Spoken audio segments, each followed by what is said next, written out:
دوستان عزیز ما در ایستگاه آنکاپولیم. اینا گفتی که با کابینه اومد، کابینه دیگری و میریم دیگه طرفی شهر. ببینید چون گفتیم خیلی چیزی کلانه، حتی برای چی میگن معیوبه یا اندیکاپی هم جا داره. از اینجا باید بخونیم چند نفر جای نشست دارن. نگاه کنین برای معیوبا، برای خانم هایی که حاملان، برای خانم های کودک دارن، برای پیرانسالا و نفرهایی که پاشو شکستگی هستند، اینجا جای مخصوص داشته است. و اونم دیگه کابینه اومد با مردم فرمادن تماشا کردن. خب یعنی آنکاپول لیف جلبته چی؟ جلبه مایده رزگاه میگیره. یعنی رفت سرش کرد. خب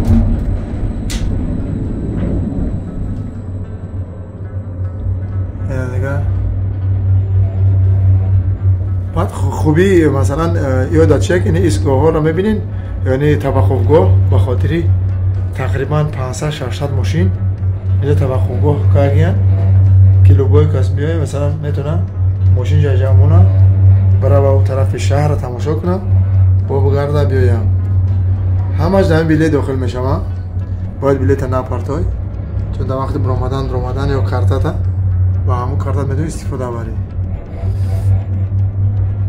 خب اینجا هم ایستگاه خیلی کلانه است، توقفگاه.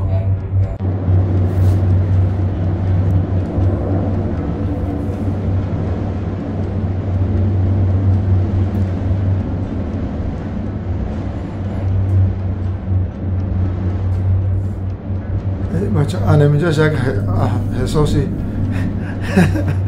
همون تیاره سمالیات میکنی دلت هوا میگیره. چنانچه پیشتر گفتیم شهر تلوز خیلی شهر کلانه ها، تا اون تپه ها پشت تپه ها هم شهر تلوزه، یعنی یا که مثلا مربوطی تلوز میشه خیلی کلانه هم است. و این طرف هم چنانچه گفتیم دریای تکنیک هم.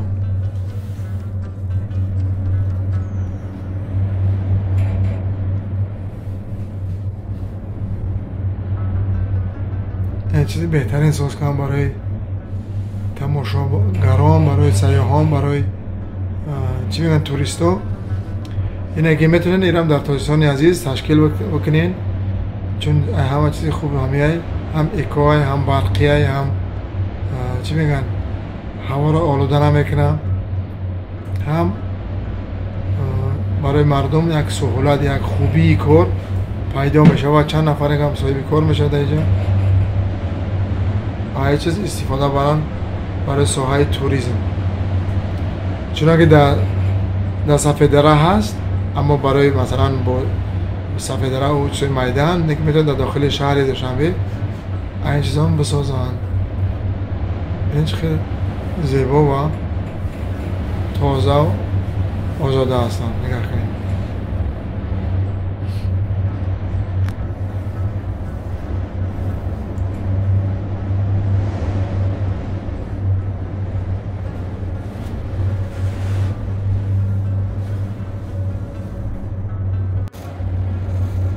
آن همیجاش یک جای احساسی هواپیما میکنی نبید.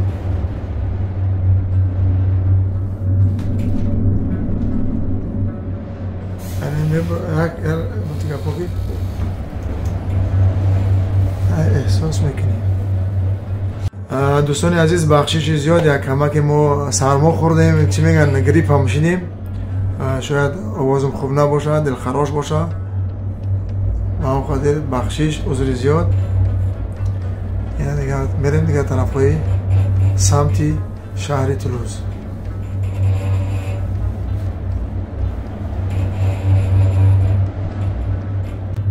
و بیام دیگه طرف همو گفتیم شفاخانه هاپیتالی هانگای اینجاش احساس سمالیات هم میکنه که میگوزی پایان میشه زمین.